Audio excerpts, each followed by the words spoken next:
سلام به همه دوستان و همراهان عزیزم. امیدوارم تا اینجای روز رو به خوشی پشت سر گذاشته باشید و این رو بدونید هر رشدی نیازمند ودا هست. ودا با چیزهایی که قبلا براتون با ارزش بودن، ودا با رفتارهای سابق، عشقهای سابق و هویت سابق. از این جهت هست که رشد همیشه با مقداری درد و اندوه و ناراحتی همراه است، چون باید از یک سری چیزها بگذریم تا بتونیم رشد بکنیم و تغییرات مثبت رو در خودمون، رفتارمون و زندگیمون ایجاد بکنیم. با هم آماده میشیم برای گرفتن فال امروز. هر نیتی که در ذهنتون دارید، نیت کاری، تحصیلی، تغییر شغل و مکان، هر نیتی که دارید انجام بدید. تا چند ثانیه دیگه میریم سراغ دیوان و من غزل و تفسیرش رو براتون میخونم.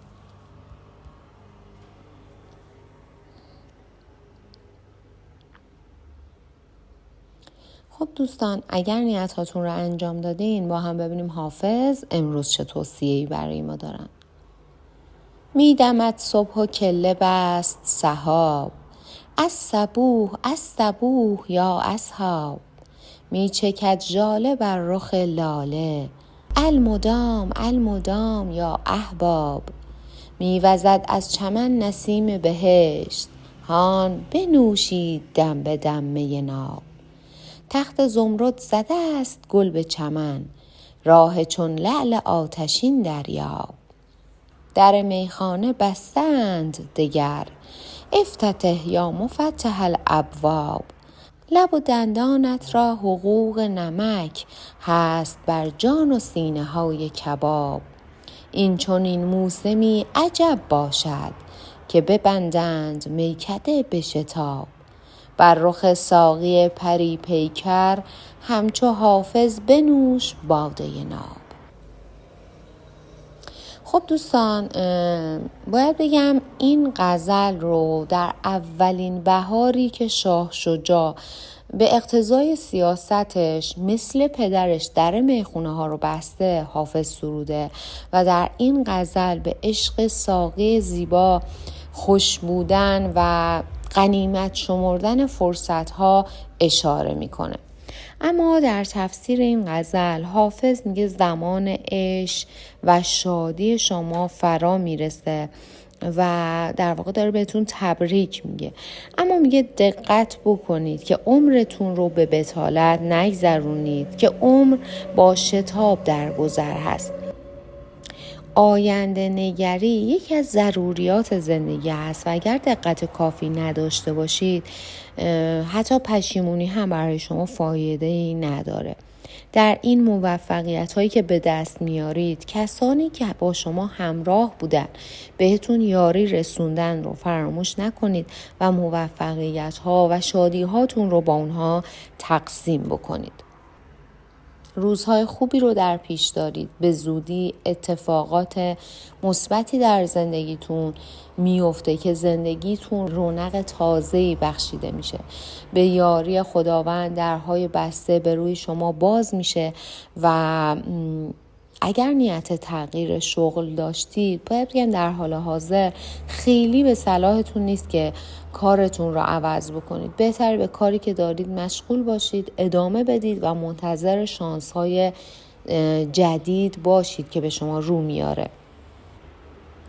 موفقیت در نزدیکی شما هست، اما شما یک مقداری سر به هوا هستید. این بهتر یک مقداری دقت داشته باشید در مورد فرصت‌هایی که در اختیارتون قرار میگیره و اگر اضطراب و استرس دارید بهتر اون رو از خودتون دور بکنید. دوستان، حافظ میگه شما یک مقداری یک دنده هستید و توی بعضی از کارها خودسرانه عمل میکنید. توصیه میکنه که یک مقداری مهربان و صمیمی باشید، یک مقداری گذشت بکنید. نیاز نیست که همیشه همه چیز مطابق میل شما پیش بره و هر چیزی که شما فکر میکنید درسته لزوما درست نیست. همه چیز رو از دید لجبازی و غرور نگاه نکنید. بهتر با فکر پیش برید و سعی بکنید توی یه سری از مسائل نظرات بقیه رو هم بدونید و ازش استفاده بکنید.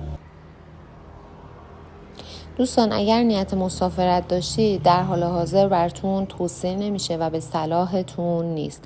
اگر برای ازدواج و طلاق هم نیت داشتید باید بگم ازدواج براتون عملی میشه و طلاق هم به زودی براتون اتفاق میفته. اگر هم برای بیمارتون نیت داشتید باید بگم جای نگرانی نداره، به امید خدا مشکلی که براشون پیش اومده حل خواهد شد. دوستان حافظ میگه از اونجایی که شما همیشه زندگی نسبتاً آرومی داشتید طاقت و تحمل سختی ها رو ندارید، اما بدونید اگر میخواید به هدفتون برسید باید رنج و سختی زیادی رو تحمل بکنید. انسان‌های زیادی مثل شما در این راهی که شما قرار هست قدم بذارید قدم گذاشتن و با صبر و تحملشون به نتیجه و مقصدشون هم رسیدن. ممکنه احساس تنهایی بکنید اما به خدا تکیه بکنید. بدونید که در هر شرایطی و در هر لحظه از زندگی با شما همراه هست. به راهتون ادامه بدید، به خودتون و هدفتون ایمان داشته باشید و بدونید موفقیت برای شما اتفاق میفته. خیلی بیش از اندازه خودتون رو درگیر این نیت کردید و دائما دارید بهش فکر میکنید. بهتر هر چیزی رو در حد تعادل نگه دارید و بیش از اندازه بهش پروبال ندید، چون باعث رنج و عذاب شما میشه. دوستان اگر نیت مهاجرت داشتید یا این اواخر مهاجرت کردید و احساس غربت میکنید، حافظ بهتون توصیه میکنه که سختی ها رو بپذیرید. شما با علم به این که دارید از وطنتون، از خانوادهتون، از شهرتون دور میشید این تصمیم رو گرفتید. اگر بتونید تحمل بکنید این سختی ها رو پشت سر بذارید، مطمئن باشید که همه چیز بر وفق مرادتون پیش میره و اتفاقات خوشی در انتظارتون هست. در انتهای این غزل هم حافظ میگه گاهی اطرافیانتون شما رو به عنوان یک شخص خوشگذران میشناسن که برای آینده خودش هیچ ایده و هیچ فکری نداره، چون شاید طوری رفتار کردید که دیگران دارن این وجه زندگی شما رو میبینن، دارن خوشگذرانی های شما رو میبینن. اما اگر هم اینطور هست بهتره همونطور که در ابتدای غزل هم گفته شد یک مقداری آینده نگری هم داشته باشید، چون آینده نگری از ضروریات های زندگی هست و اگر به اون توجه نکنید دوران جوانیتون رو پشت سر میذارید و اتفاقاتی در زندگیتون میفته که پشیمون میشید چرا آینده نگری نداشتید. صبر رو در کارهاتون لحاظ بکنید، عجله نکنید و اگر میخواید به هدف و نیتی که دارید برسید بدونید که سختی های راه کم نیست و باید تحملتون رو افزایش بدید تا بتونید این مرحله از زندگی هم پشت سر بذارید و به موفقیت برسید. اما به یاد داشته باشید که بعد از هر سختی آسانی هم میرسه و قفل‌های زندگیتون وقتی باز میشه که این سختی ها رو پشت سر بذارید. روزگارتون رو با غم و اندوه تلخ نکنید و این رو بدونید که با گذشت زمان هم مسائل براتون راحت تر و هموار میشه، هم به امید خدا به چیزی که در سرتون هست خواهید رسید. سپاسگزارم که دلتون رو به این فال سپردید و تا اینجا همراه من بودید. حافظ این پیر دانای شیراز همیشه چیزی برای گفتن داره، برای هر دل، برای هر حال و برای هر لحظه. اگر این فال تونسته نوری در دلتون روشن کنه یا حرف دلتون رو بزنه، حتما سری هم به فالهای دیگه کانال بزنید. شاید در میون اونها پیامی نهفته باشه که منتظر شنیده شدنه. فراموش نکنید هر بار که دیوان رو ورق میزنیم در واقع داریم دلمون رو ورق میزنیم. تا دیدار بعدی، دلتون شاد، فالتون نیک و راهتون روشن. یادتون نره اگر نظر یا تجربه از فالتون دارید برام بنویسید و برای دیدن فالهای بیشتر کانال رو حتما دنبال کنید. با عشق تا فال بعد، به خدا میسپارمتون.